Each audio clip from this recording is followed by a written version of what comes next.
السلام عليكم ورحمة الله تعالى وبركاته. الحمد لله رب العالمين والصلاة والسلام على أشرف الأنبياء والمرسلين سيدنا مولانا محمد وعلى آله وصحبه أجمعين. سبحانك لا علم لنا إلا ما علمتنا إنك أنت العليم الحكيم. رب اشرح لي صدري ويسر لي أمري واحلل عقدة من لساني يفقهوا قولي. اللهم أخرجنا من ظلمات الوهم وأكرمنا بالفهم وفهم، وافتح علينا بمعرفة العلم وسهل أخلاقنا بالحلم، واجعلنا ممن يستمعون القول فيتبعون أحسنه. الحمد لله رب العالمين. InsyaAllah pada malam ini kita akan sambung tafsir kita, iaitu Suratul Asr. Suratul Asr. A'udzu billahi minasyaitonir rajim. Bismillahirrahmanirrahim. Wal 'asr innal insana lafi khusr illa alladhina amanu wa 'amilus solihati wa tawassaw bil haqqi wa tawassaw bis sabr. Sadaqallahul azim. Yang mana surah ini adalah surah Makkiyah, yang mengandungi 3 ayat. Surah pendek saja, iaitu mengandungi 3 ayat. Allah Subhanahu wa taala berfirman, wal 'asr, demi masa. Innal insana, sesungguhnya manusia di dalam kerugian, illa alladhina amanu, kecuali orang-orang yang beriman dan beramal soleh dan berpesan-pesan dengan kebenaran, wa tawassaw bis sabri, dan berpesan-pesan dengan kesabaran. Dalam surah yang pendek ini Allah Subhanahu wa taala bersumpah. Ta'ala mulakan surah ini dengan sumpah. Wal asri, demi masa. Waw dipanggil wawul qasami, waw sumpah. Sebab itu di akhir ra tu dibaca baris di bawah. Wal asri. Kalau kita bersumpah wallahi, wallahi, kita kena tahu juga. Kalau baca wallahu, saya bersumpah wallahu, tak jadi sumpah. Sebab barisnya salah. Baris tu memain peranan yang penting. Wallahi. Ada orang betul. Orang tu dia tipu isteri dia. Abang ni kahwin 2. Tak, wallahu tu. Dia kata wallahu. Dia tipu isteri dia. Isteri dia minta datang kuliah. Senyap kan? Oh ya, abang tak kaya. Pasal dia jumpa tisu. Jumpa tisu hotel dalam poket baju abang dia. Jadi, memanglah suami dia kahwin 2 betul. Pergi jumpa dengan isteri muda tu di hotel. Balik ke rumah, terlupa tisu hotel tu, tak lupa nak buang. Isteri dia tanya, abang kahwin 2? Tak kahwin 2. Wallahu. Wallahu. Wallahi. Wabillahi. Watallahi. Baris itu kena letak di bawah. Macam ni juga Ta'ala bersumpah wal asri, demi masa. Dan kita sebagai orang Islam tidak boleh bersumpah melainkan dengan nama-nama Allah Ta'ala sahaja. Kita kena ingat, orang Melayu ni kalau dulu-dulu macam-macam dia sumpah. Bersumpah, saya bersumpah dengan cahaya lampu. Tak boleh. Saya bersumpah dengan matahari. Saya bersumpah dengan tu. Saya bersumpah dengan Al-Quran. Tak boleh. Orang Islam diajar bersumpah dengan nama Allah. Wallahi. Saya nak junjuk Al-Quran. Junjuk Al-Quran. Bukan cara begitu Islam ni. Ada cara dia nak bersumpah, sebut nama Allah. Wallahi. Berani ke tak berani?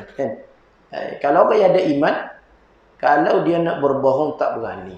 Kalau orang ada iman, nak sebut nama Allah ni tak berani. Ada cara dia. Jadi kita boleh bersumpah dengan nama-nama Allah. Baik. Dan dia tidak ada bersumpah selain daripada nama Allah. Allah Subhanahu wa taala boleh bersumpah. Dia bersumpah dengan bermacam-macam. Dalam surah ini Allah Subhanahu wa taala bersumpah dengan masa. Wal asri, demi masa. Demi masa. Ay qasaman bil asri wa huwa ad-dahru aw az-zamanu alladhi yamurru bihi an-nas. Masa yang dilalui oleh manusia. Kalau kita sebut masa ni fahamlah.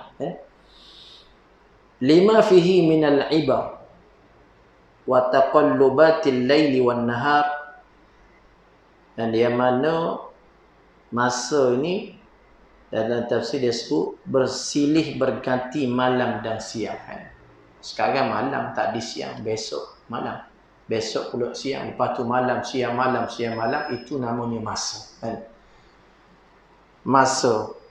Masa yang telah lalu, masa sekarang dan masa akan datang. Masa yang memberi manfaat kepada kita ialah masa sekarang. Masa yang telah lalu dah jadi sejarah, memori kepada kita dah. Baik. Wal asri, demi masa, Allah sebut innal insana, sesungguhnya manusia dalam kerugian. Allah sebut. Demi masa manusia dalam kerugian. Inna harfu taukidin. Mana Ta'ala nak bagi tahu sesungguhnya. Sesungguhnya manusia di dalam kerugian. Hai, kita bertanya macam mana? Rugi, aku rugi.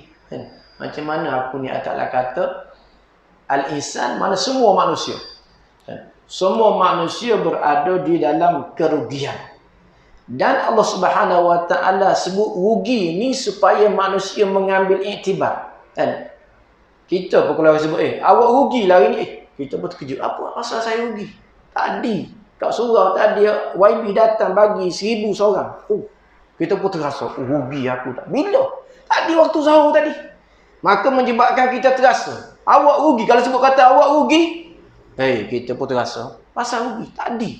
YB datang dah 2 hari tu, tunggu datang. Siap Zuhur dia datang, dia bagi 1000 seorang. Dia datang, kita pun terasa rugi.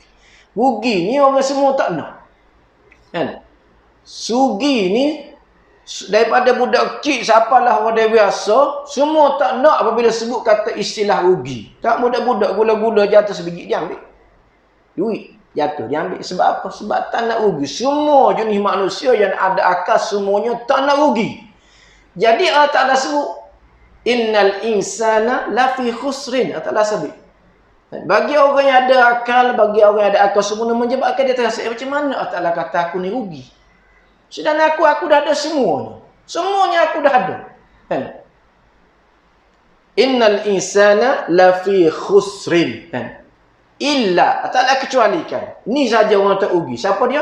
Illal ladzina amanu, kecuali orang-orang yang beriman. Wa amilus salihat. Ni saja. Manusia kesemuanya rugi kecuali. Kecuali, dikecualikan orang ini saja yang tidak rugi. Maka kita baca suratul asri ni, maka kita tujukan kepada diri kita. Orang tak rugi, amanu wa amilus salihat, iaitu orang yang beriman. Beriman. Ta'ala sebut illal ladzina amanu, kecuali orang yang beriman. Apabila kata sebut kata beriman, iaitu beriman dengan rukun iman yang 6. Ustaz, saya beriman 5 je. 3 yang saya tak jadi. Rugi lagi. Amanu, kecuali orang yang beriman. Al-imanu sittatun, an tu'mina billah, bahawa engkau beriman kepada Allah, meyakini bahawa Allah sebagai Tuhan kamu, dan Allah Ta'ala suruh kita at-tajdid, memperbaharui pengakuan ini di dalam solat kita 5 kali sehari semalam yang wajib. Dalam tayat akhir menjadi kewajipan kepada kita mengucap 2 kalimah syahadah, asyhadu an la ilaha illallah wa asyhadu anna Muhammadar Rasulullah. Aku bersaksi bahawa tiada Tuhan melainkan Allah, Ai la ma'budun bihaqqin, tiada Tuhan yang layak disembah dengan sebenar-benarnya malaikat Allah. Itu kalimah karamah. Kalimah yang merangkumi keseluruh aspek kehidupan kita. Kita akui Allah sebagai Tuhan kita. Bukan setakat bahasa sembahyang saja perlu kita buat. Puasa, zakat, haji semua sekali. Maksudnya dalam semua aktiviti kehidupan kita, kita kena mentauhidkan Allah Subhanahu wa taala dengan mendahulukan kehendak Allah daripada kehendak kita. Kan main tu kan. Asyhadu an la ilaha illallah wa asyhadu anna Muhammadar Rasulullah. Baik. An tu'mina billah, bahawa engkau beriman dengan Allah, bertuhankan kepada Allah kan. Kita terima asyhadu an la ilaha illallah, tiada Tuhan yang disembah kan. Sembah ni sebenarnya kalau kita tengok macam sembahyang je. Sebenarnya Tuhan dimaksud di sini ialah merangkumi kesemua gerak-geri kita, hendaklah Allah sebagai Tuhan kita kan. Kenapa kamu solat? Sebab Allah Ta'ala suruh solat. Kenapa kamu meninggalkan yang haram? Sebab Allah Ta'ala larang. Kenapa kamu buat baik? Kerana macam ni. Kenapa kamu cari rezeki yang halal? Sebab Allah Ta'ala suruh. Kenapa kamu didik anak-anak kamu mengikut agama? Sebab Allah Ta'ala suruh, Allah Ta'ala suruh. Biar semuanya illallah, malaikat Allah. Asyhadu an la ilaha illallah wa asyhadu anna Muhammadar Rasulullah. An tu'mina billah, beriman kepada Allah, wa malaikatihi, dan beriman dengan adanya malaikah kan. Malaikah, di antara malaikah yang sentiasa dengan kita iaitu raqib dan atid. Kadang-kadang kita terlupa. Sebab itu kalau dalam Al-Quran disebut umum, biasa sebut kan. Ya ayyuhallazina amanu, wahai orang-orang yang beriman. Apa maksud orang yang beriman? Iaitu orang yang beriman dengan rukun iman yang 6. Sebab tu kita kena belajar biar kita faham, dan kefahaman itu boleh meresapi dalam jiwa kita dengan keyakinan kan. Wa malaikatihi, dan beriman dengan malaikat kan. Malaikat yang wajib kita imani iaitu ada 10 yang kita wajib kena tahu kan. Ada 10 orang. Malaikat yang di antara yang menjaga kita ialah raqib atid kan. Raqib atid. Dan raqib atid ini ya ta'aqabu malaikatu, silih berganti. Silih berganti. Tadi waktu subuh tadi dia turun, asar tadi dia naik. Yang ada dengan kita sekarang ini, dia turun waktu asar tadi dan naik pada waktu subuh. Yang perlu kita yakin kan. Kadang-kadang kita terlupa. Kita terlupa yang mana kita diawasi oleh malaikat kan. Nabi sebut ya ta'aqabu malaikatul laili bi malaikatin nahar kan. Yang mana malaikat itu silih berganti siang dan malam kan. Bila? Waktu asar dan waktu subuh. Dan malaikat apabila dia naik, Allah Ta'ala tanya dia, kaifa tarakta ibadi, wahai malaikat, bagaimana kau tinggalkan hamba-Ku, wa huwa a'lamu bihim, sedangkan Allah Ta'ala Maha mengetahui. Ta'ala tanya wahai malaikat, kamu tinggalkan hamba-Ku tadi buat masa subuh tadi, yang naik tadi. Kalau orang yang sembahyang di awal waktu, malaikat kata taraktu, aku tinggalkan hamba-Mu, dia sedang solat. Oh, butuh. Wa huwa a'lamu, sedangkan Allah Ta'ala Maha mengetahui. Begitu juga waktu asar tadi. Waktu asar tadi naik syih, malaikat yang menjaga kita pada waktu siang. Allah Ta'ala tanya pula, kaifa tarakta ibadi, wahai malaikat aku, bagaimana kau tinggalkan hamba-Ku? Oh wahai Tuhan, masa aku tunggu subuh tadi dia sedang solat, masa aku naik juga dia sedang solat asar. Untung tak kita. Laporan kepada Allah Subhanahu wa taala setiap hari. Dan laporan ini telah diketahui oleh malaikat-malaikat yang ada di langit ya. Malaikat yang ada di langit yang menjaga pintu langit dia tahu kan. Dalam hadis kan disebut tentang apabila malaikat yang membawa ruh kita nanti kan. Malaikat maut tugasnya mengambil nyawa kan. Malaikat maut tugas dia mengambil nyawa. Bawa naik roh tu bukan kerja dia. Tugas dia ambil nyawa bagi kepada malaikat tu. Dan malaikat ini sebelum apabila seseorang itu nak mati, dia datanglah. Malaikat maut datang ambil kan. Kalau orang yang baik dia letakkan dalam dulang yang berwangi kan. Kalau roh yang jahat dikeluarkan dalam keadaan bekas yang sangat busuk kan. Ada roh yang berwangi, malaikat tu bawa naik ke langit. Bawa naik ke langit, apabila sampai di pintu langit, malaikat yang menjaga langit bukan kata boleh naik macam tu. Malaikat yang menjaga langit bertanya, roh siapa ni? Malaikat yang membawa tu bagi tahu sipulan lebih sipulan. Apabila kata sebut sipulan lebih sipulan, malaikat yang ada di langit dia tahu. Oh, sipulan lebih sipulan, seorang yang soleh, seorang yang baik, sekian-sekian. Sebut tu.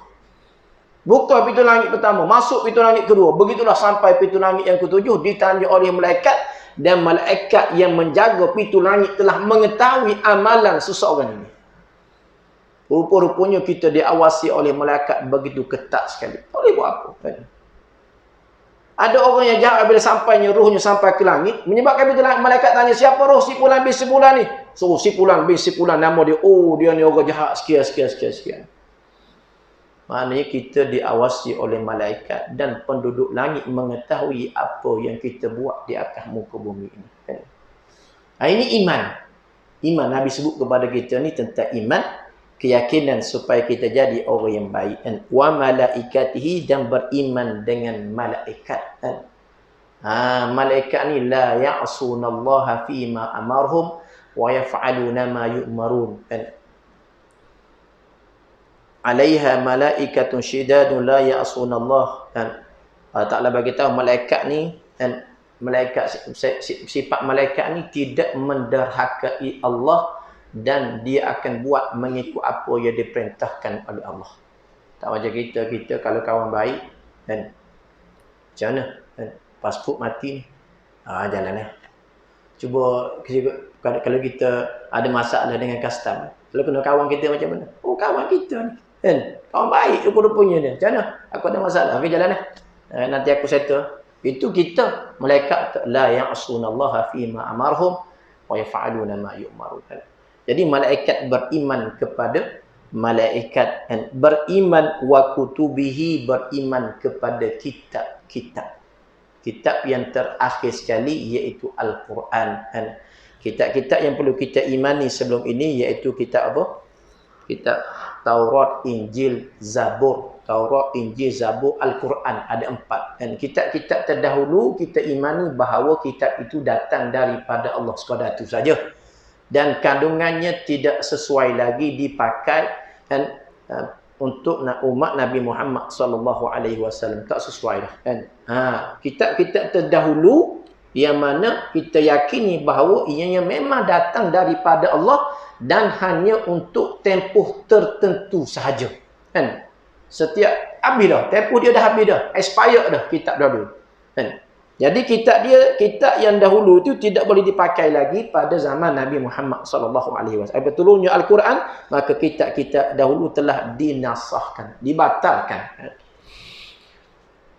Wa rusulihi, beriman dengan rusul-rusul. Yang wajib kita ketahui 25 orang. Wal yaumil akhir, dan beriman dengan hari akhirat. Ini rukun iman. Yakin adanya hari akhirat. Orang beriman ni tak boleh nak buat apa ni. Ish ma syi'tum fa innaka mayyitun. Hadis Nabi sebut. Hiduplah kamu sebagaimana yang kamu kehendaki, tetapi kamu kena ingat fa innaka mayyitun, selepas ni kamu akan mati. Ini apabila orang yang beriman dengan perkataan mati ni tak boleh nak buat apa ni. Tak boleh nak ambil hak orang, tak boleh nak khianati orang, tak boleh. Sebab apa? Fa innaka mayyitun, sesungguhnya kamu akan mati. Kita kalau nak menipu ada peluang juga. Nak ambil orang ada peluang. Nak pergi beli kedai toto ada peluang. Tetapi sebab fa innaka mayyitun, selepas ni kamu akan mati. Hak ni mati ni jadi masalah. Orang tengok cara Allah Taala nak ikat manusia. Nak ikat manusia menyebabkan manusia berfikir beberapa kali untuk melakukan dosa kepada Allah Subhanahu Wa Taala sebab memikirkan tentang kematian. Bagi orang jahil kata apa? Tak apa. Itu belakang kira. Orang jahil cakap belakang kira. Tak apa, kita bertahu bab selepas ni. Itu orang jahil cakap. Orang jahil cakap begitu. Sebenarnya bagi orang yang beriman tak berani nak buat sebab takut tak sebab nak bertaubat. Kematian. Fa innaka mayyitun. Sesungguhnya kamu akan mati. Fa innaka mayyitun.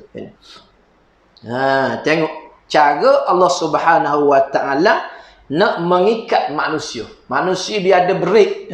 Ada break. Allah buat break yang sangat hebat. Kereta yang mahal-mahal. Kalau dia break mudah berhenti. Orang pakai kereta BM, Mos, kereta yang mahal-mahal kan. Kalau apa-apa melitah kat depan dia tu, dia mudah berhenti. Gua tengok foto Saga macam mana. Wow, mana boleh tak kerekam langgar. Macam berik dia tak bawa pegang. Dia pegangan. Kereta pegang berik. Langgar dah. Maka Allah Ta'ala berik bagi manusia iman. Kan? Iman ini adalah sebagai berik. Kan? Berik bergantung kepada kualiti iman seseorang itu. Kalau dia mempunyai kualiti yang baik, iman yang sempurna, maka beriknya sangat-sangat makan. Haram, tu tinggal. Haram, tu tinggal tu. Tak boleh. Tak boleh, aku tak nak. Pasal mana haram? Kan? Ada orang yang di-offer berjuta-juta ringgit. Ya? Bagi dia tak ada nilai. Orang nak bagi duit juta-juta ringgit. Bagi dia tak ada nilai, tak ada nilai, tak ada nilai. Dia siapa? Aku tak nak ni. Sebab apa? Sebab masalah selepas mati nanti. Memanglah seronok dapat duit. Ini jadi masalah pada masyarakat kita pada hari ini. Penguasa dan sebagainya. Puncanya kerana berik tak makan. Berik ada masalah. Kalau bawa kereta, kalau bawa berik masalah. Langgar orang. Masalah lalu kalau berik. Begitu juga manusia yang tidak ada berik, yang masalah iman. Jadi Nabi SAW diutuskan kepada kita, di antaranya untuk mendidik manusia supaya bertakwa kepada Allah, kan, dengan cara Allah Subhanahu Wa Taala menyusun program. Antaranya Allah susunkan Islam dan Allah susunkan iman. Rukuk iman. Rukuk iman. Wal yaumil akhir, beriman kepada hari akhirat. Ini tak masuk dalam diri kita, biar ada keyakinan bahawa selepas ini aku akan dibangkitkan dan akan ditanya. Kan? Dan di antara perkara yang Allah tanya ialah harta, kan? An umrihi, tentang umur kita. Tak akan tanya akhirat nanti perkara, di antara perkara yang Allah tanya, apa dia? 4 perkara. Tidak berganjak kaki seseorang anak Adam itu kecuali akan ditanya tentang 4 perkara. An syababihi, tentang masa muda dia.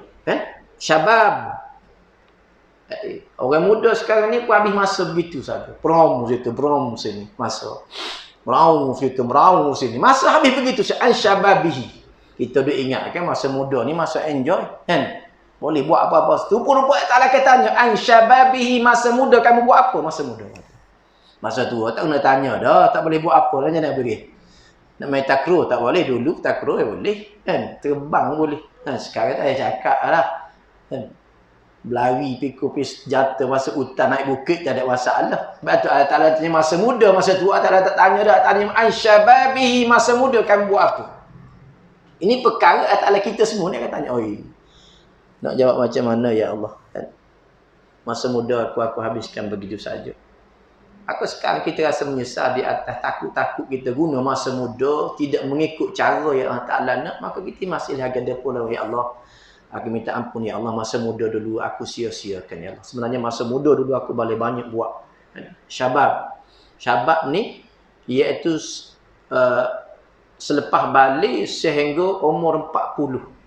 Kan? Sehingga umur 40 dipanggil syabab. Gen sini macam ni saya rasa tak ada syabab aku. Lagi ke syabab. Tak ada syabab. Syabab ni masa tu. Masa lepas balik umur 40. Oh, masa tu masa tua kan. Ini mas naik 40 kan. Mata jadi kelabu. Saya awal-awal 40 tak kata apa baca buku sekarang ni. Kelabu kenapa? Rupa-rupanya mata dah kelabu. Mata ada masalah, tua kan. Syabab kan. Habis dah masa muda, masuk ke dalam tempoh masa dia panggil apa? Satu istilah dalam fiqh ni saya lupa nama dia, 40 ke 50 kan. Sekarang ni 40 ke 50. Lepas tu 50 ke atas dipanggil syaikhun, orang tua. Syekh. Masuk 50 tu tak larat kurang kan. Syabab an syababihi, Allah Taala akan tanya tentang masa muda kan. Ini hari akhirat ni, beriman kepada hari akhirat, maka kita kena beringat benda ni. Perkara Allah Ta'ala tanya kan. Wa an umrihi, Tuhan akan tanya kita an umri, tentang usia kita, fima afnah, kamu buat apa? Ni akhirat ni. Akhirat Tuhan akan tanya. Menyebabkan kita rasa resah. Nak jawab macam mana? Takut tak kena dengan usia yang Allah Ta'ala beri, ke takut tak kena cara, tak cara Allah Ta'ala nak. Masa muda takut-takut, Allah tak nak cara ni. Kenapa kamu buat begini masa muda kamu? Kamu habiskan begini. Aku tak nak begini. Itu pasal ada akhirat nanti. Ini akhirat menyebabkan kita ada iman ni rasa termenung. Wahai Tuhan, bagaimana aku, wahai Tuhan? Kalau muka tanya nanti aku tak nak jawab soalan bagaimana, wahai Tuhan. Menyebabkan sekarang ni kita akan minta ampun, wahai Tuhan. Wahai Tuhan, aku dah, masa muda aku telah pun berlalu. Dan masa muda ni kamu akan tanya aku, wahai Tuhan, aku minta kau maafkan aku. Itu poin. Kan? Sekarang ni kita tak boleh buat apa dah. Nak undur ke belakang tak boleh dah. Kan? Laita syababa ya'udu yaiman. Alangkah baiknya kalau boleh dikembalikan masa muda sehari. Sehari je nak rasa masa muda balik masa umur 30. Oh, seronok. Kan? Tak boleh dah. Kan? Tak boleh kembali dah. Maka nak macam mana? Sebab itu ini penting orang beriman. Maksudnya kita ingat balik kita ada kecuaian. Kita manusia biasa. Kan? Kita adalah manusia biasa. Kata Syekh Abdul Qadir. Syekh Abdul Qadir kata, jangan kamu anggap diri kamu sebagai Nabi. Seorang alim yang hebat di Mekah. Kan? Orang tanya Tok Guru, wahai Syekh, apa maksud Tuan Guru mengatakan bahawa jangan kamu anggap diri kamu sebagai Nabi? Maka dia bagi tahu, maksud aku ialah jangan kamu merasa diri kamu tidak pernah berdosa. Orang yang menganggap dirinya tidak pernah berdosa, ini Nabi. Sebab Nabi adalah maksumi. Nabi ni maksumi, tidak pernah melakukan dosa. Maka kalau kita mengatakan bahawa kita tidak pernah melakukan dosa, kita tidak berdosa, maka kita adalah Nabi pada hakikatnya begitu. Dan maka Syekh Abdul Qadir kata, jangan kamu menganggap diri kamu sebagai Nabi. An ilmi. Dan Allah katanya kita, an ilmi, daripada ilmu, tentang ilmu. Fima apna. Bagaimana kamu gunakan ilmu? Ni orang ada ilmu pun bermasalah. Tak ada ilmu lagi masalah. Orang tanya ilmu. Tuhan kata tentang ilmu kamu. Kamu buat apa dengan ilmu kamu? Hak belajar masalah. Hak tak belajar lagi masalah. Oh, kalau macam tu, saya tak payah belajar. Tak payah belajar pun tak tanya. Syababi kamu buat apa? Wa'an malihi, tentang harta. Tidak akan berganjak kaki seseorang. Nak berganjak ke mana? Nak berganjak ke syurga tu. Tak akan berganjak kecuali akan ditanya tentang 4 perkara ini. An malihi, tentang harta. Min aina iktasaba wa fima anfaqa. Daripada kamu, cara mana kamu dapat, wa fima anfaqa, dan ke mana kamu belanjakan duit ini, harta ni. Masalah pelakon. Maknanya kita kena dapat harta dengan cara yang halal. Yang kedua, kita kena belanjakan harta kita mengikut cara yang Allah Ta'ala nak, bukan cara kita nak. Kalau kita belanjakan mengikut cara yang kita nak, tidak bersesuaian dengan kehendak Allah, maka menjadi masalah kita di hari akhirat nanti. Ini perkara termasuk daripada wal yaumil akhir, beriman dengan adanya hari akhirat. Menyebabkan kita orang yang beriman ni termenung masa kita, wahai Tuhan, bagaimana wahai Tuhan? Kadang-kadang aku belanja duit, kadang-kadang bawah juga. Kadang-kadang ada benda-benda, wahai Tuhan, tak tepat dengan kehendak-Mu, aku ikut kehendak aku. Kadang-kadang kan. Sebab itu disuruh kita berhati-hati. Tengok cara Allah Ta'ala nak didik manusia supaya bertakwa kepadanya dengan rukun iman yang 6. Sebab itu rukun iman yang 6 kita kena belajar sungguh-sungguh, faham sungguh-sungguh, sehingga biar timbul keyakinan di dalam diri kita. Dengan rukun iman inilah dia yang akan menghasilkan sifat takwa kepada Allah Subhanahu wa Ta'ala. Kan?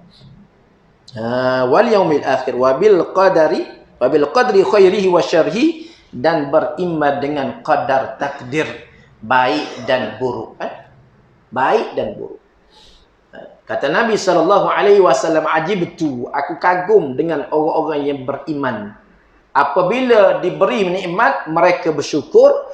Apabila diuji oleh Allah Subhanahu wa Ta'ala, mereka akan bersabar. Bersyukur dapat pahala. Diuji dengan musibah, mereka bersabar, mereka juga mendapat pahala. Jadi, apabila kita beriman dengan qadar takdir yang telah ditentukan oleh Allah Subhanahu wa Ta'ala, insya-Allah kita akan mendapat as-sakinah, ketenangan. Kalau kita dapat nikmat sekalipun, kan kita akan bersyukur kepada Allah, sebab ini adalah nikmat daripada Allah. Qadar takdir yang telah ditentukan oleh Allah. Semua apa yang berlaku ini semuanya telah ditakdirkan oleh Allah Subhanahu wa Ta'ala. Kalau kita ditimpa oleh musibah, maka hati kita tidak akan jadi resah gelisah, sebab kita yakin bahawa ini adalah datangnya daripada Allah Subhanahu Wa Taala, yang mana manusia tidak dapat menolak takdir. Kan dalam kitab Al-Hikam sebut sawabiqul himami la tukhriqul aswarul aqdar. Sebijak-bijak manusia tidak mampu untuk menolak takdir yang telah ditentukan oleh Allah Subhanahu Wa Taala. Tak payah cakaplah siapa kamu, kalau Allah Taala takdirkan berlaku musibah ini, dia akan berlaku. Begitu juga rezeki kamu, kalau Allah Taala tentukan ini adalah hak kamu, pasti akan dapat kepada kamu. Rezeki ini qadar takdir, kan?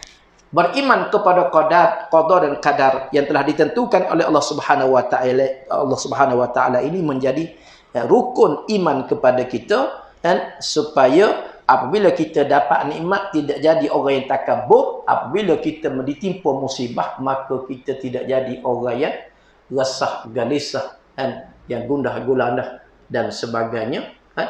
Dan insya-Allah ini cara Allah Subhanahu Wa Taala nak jaga manusia dengan rukun iman. Kadang-kadang orang dapat nikmat yang besar menyebabkan dia terlupa kepada Allah. Kenapa? Sebab dia kata ini adalah hasil usaha kerjanya, ini adalah daripada kebijaksanaan yang ada padanya. Sebenarnya tidak. Sebenarnya adalah takdir yang telah ditentukan oleh Allah Subhanahu Wa Taala. Kalau kita tengok ada orang yang belajar tak sehebat mana pun tapi jadi kaya raya, patutnya yang kaya raya itu ialah orang yang bijak-bijak. Tengok orang kampung, kadang-kadang tak belajar, tak tahu SRP, SPM pun tak ada. Tapi tak ada buku perniagaan, niam-niam-niaga bijak-bijak, kaya raya jadi. Macam mana? Sebab Allah Ta'ala telah tentukan qadar takdir kepadanya dengan rezeki yang tertentu. Jadi cara Allah Ta'ala nak ikat manusia supaya tidak jadi takabur. Ini illal lazina amanu. Allah Ta'ala sebut orang yang dikecualikan di kalangan orang yang tidak rugi, iaitu orang yang beriman wa amilus solihat, dan beramal soleh. Ta'ala sebut iman dahulu, kan? Iman wa amilu, kan? Amanu wa amilu, kan? Seseorang yang beriman dengan keyakinan itu akan menghasilkan hasil, kan? Hasil. Orangnya boleh datang solat subuh berjemaah kerana adanya keyakinan, kerana adanya iman. Oh, solat subuh ni dia punya tak ramai macam solat-solat yang lain. Solat hari raya ramai. Solat hari raya, kan? Solat hari raya lebih ramai daripada solat subuh. Solat subuh tak ramai, kan? Ianya bergantung kepada keyakinan, iman seseorang. Iman, kan? Amanu wa amilu. Dia tidak beramal dulu baru ada iman. Tak, iman dulu. Iman, amanu wa amilu. Nabi SAW ketika berada di Mekah, solat akhir ketika Nabi ada di Mekah baru didirikan solat 5 waktu. Habis sebelum itu Nabi buat apa? Nabi masuk ke dalam sahabat-sahabatnya akidah, keyakinan. Keyakinan inilah yang akan menghasilkan amal soleh. Sebab itu disuruh masuk pertama faham Islam, iman dulu. Faham yang ni dulu. Di masyarakat kita pada ini ramai juga yang tidak memahami Islam dan juga tidak memahami rukun iman. Kadang-kadang boleh bilang saja. Boleh kira je. Di buku teks, di buku di sekolah ditulis rukun iman, rukun Islam. Bilang boleh, tapi awak faham tak maksud itu. Kadang-kadang ramai yang tidak faham. Sebab belajar kadang-kadang belajar rukun iman, rukun Islam masa kecil-kecil dulu, belajar sekolah rendah dulu. Masa dewasa tak ulang kaji balik. Lepas tu kena upgrade balik supaya kita faham. Sebab ilmu ni, dia makin lama kita belajar, makin rasa tak pandai. Banyak rupa-rupanya kalau kita belajar ilmu ni, makin belajar, rupa-rupanya makin banyak lagi benda yang kita tak tahu. Saya tu kalau ada masa saya nak pergi belajar lagi. Rasa nak pergi belajar lagi. Sebab banyak lagi benda yang kita tak tahu. Sebab ilmu Allah ni terlalu hebat, terlalu luas. Maka perlu kita pelajari, dan terutama berkaitan dengan rukun iman dan rukun Islam. Biar kita faham sungguh-sungguh, kan? Jadi Ayat ini ayat yang pendek saja, 3 ayat. Illal ladzina amanu, kecuali orang-orang yang beriman wa amilus solihat. Ada orang kata saya ni beriman. Iman saya di dalam dada, tapi auratnya tak tutup. Kita biasa dengar dulu-dulu, kan? Dulu-dulu ada orang cakap saya ni saya orang beriman. Saya ni orang baik.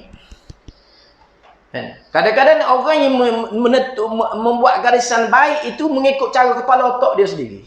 Orang baik, orang di sisi Allah ialah orang yang beriman dan beramal soleh. Iman memang dia ada dalam dada, tetapi buahnya dapat dilihat apa dia? Wa amilus solih. Itu buah hasil iman seseorang itu. Bukti. Sebab dia ada bukti. Mana bukti kamu beriman kepada Allah? Buktinya, wahai Tuhan, aku sanggup. Sanggup buat apa? Sanggup solat 5 waktu. Sanggup mengeluarkan zakat.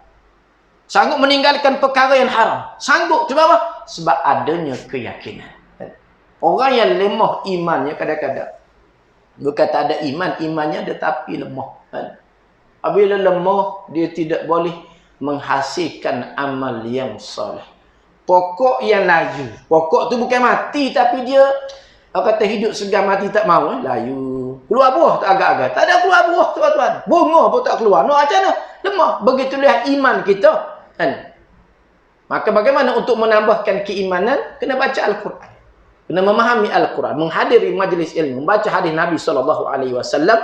Apabila dibacakan, wa iza tuliyat alaihim ayatuna zadatum iman. Apabila dibacakan ayat-ayat kami, menyebabkan bertambahnya iman. Bukan senang, kan? Kena belajar, kena baca Al-Quran, hayati Al-Quran, fahami Al-Quran. Mudah-mudahan boleh bertambah iman, maksudnya bertambah keyakinan. Apabila bertambah keyakinan, maka akan bertambahlah iman, bertambahlah amal soleh gitu, kan? Bukan kadang-kadang, sebab tu kata ulama, al-iman yazidu wa yanqus. Iman ni ada kala dia turun, ada kala dia naik, kan? Oh, masa dia naik, gerah dia menconak naik tu, cakap apa nak buat belakang. Tapi ada kalanya dia turun. Turun ni disebabkan kerana maksiat, kerana dosa menyebabkan gerah iman ini akan turun, kan? Turun. Mudah-mudahan iman kita naik, sentiasa naik dan sentiasa sempurna. Maka kita perlu ulang kaji berkaitan dengan rukun iman yang 6. Apabila Al-Quran sebut aman, wahai orang-orang yang beriman, dalam illal ladzina amanu, kecuali orang-orang yang beriman, maksudnya ialah beriman dengan rukun iman yang 6. Dan tidak boleh kita tidak beriman salah satu daripada rukun iman ini. Kalau kita tinggalkan satu saja ataupun tidak beriman satu saja, menyebabkan semua iman kita akan jadi rosak. 6 mestilah sempurna, kan? Jadi mudah-mudahan kita tidak termasuk di kalangan orang-orang yang rugi. Dan Allah sebut innal insana, sesungguhnya manusia. Bila kata sebut insan, manusia semua kecuali, kan? Illal ladzina amanu, kecuali orang yang beriman wa amilus solihat. Ini kita kena letak, kita kena tanya dia, adakah aku termasuk di kalangan orang yang beriman dan berserta beramal soleh? Kalau tidak termasuk dalam golongan ini, walaupun hebat kedudukan kita, maka kita termasuk di kalangan orang-orang yang rugi, kan? Kita, tuan-tuan, telah berikan iman dan Islam kepada kita suatu nikmat yang sangat besar, kan? Kita duk tengok, kan, orang kaya di Malaysia ni ialah bukan di kalangan orang Islam. Cina ke? Robot Kok orang paling kaya. Walaupun Robot Kok paling kaya, dia termasuk dalam ni. Masuk dalam innal insana lafi khus. Sebab apa? Sebab dia tidak termasuk di kalangan orang-orang yang amanu. Sebab itu patut kita rasa bersyukur, tuan-tuan. Kita jaga iman kita, moga kita sentiasa berada di kalangan orang-orang yang tidak rugi. Barulah kita rasa, oh, Allah Ta'ala telah beri nikmat kepada aku besar, rupa-rupanya. Nikmat besar kepada aku. Kapil mempunyai bilion ringgit. Robot Kok berapa dia ada duit dia? Berapa dia punya harta dia? Berapa bilion? Tak ingat ni. Anak Tun Mahathir berapa bilion? Ingat. Tak ingat. Berapa? Ada 50 bilion. 50 bilion banyak, atau bilion banyak dah. 1 bilion pun banyak dah. Jalan 4M ni ada ke orang ada 1 bilion? Wallahu a'lam. Kan? Kalau 1 bilion pun dah banyak dah. Walaupun 1 bilion, puluhan bilion, tapi kalau dia tak ada iman, taklah sebut khasir, Allah yang rugi. Rugi. Jadi alhamdulillah minta doa kepada Allah supaya Ta'ala tetapkan iman kita, sempurnakan iman kita, akhirkan hayat kita dengan husnul khatimah supaya mati dalam keadaan beriman kepada Allah Subhanahu wa taala. Dan iman ini adalah sangat-sangat berharga yang tidak boleh dinilai dengan RM2, tidak boleh dinilai dengan dunia ini sekalipun. Nikmat yang Allah berikan sangat-sangat berharga yang perlu kita jaga, kan? Wallahu a'lam. Kita berhenti setakat itu dan kita sambung pada lain masa pula. A'udzubillahi minasyaitonir rajim. Bismillahirrahmanirrahim. Alhamdulillahil alamin wassalatu wassalamu ala asyrafil anbiya'i wal mursalin sayyidina maulana Muhammad wa ala alihi wa sahbihi ajma'in. Allahumma fa'alna bima 'allamtana wa 'allimna ma yanfa'una. Wa sallallahu ala Muhammad wa ala alihi wa sahbihi wasallam. Alhamdulillahi rabbil alamin. Taqabbalallahu minkum.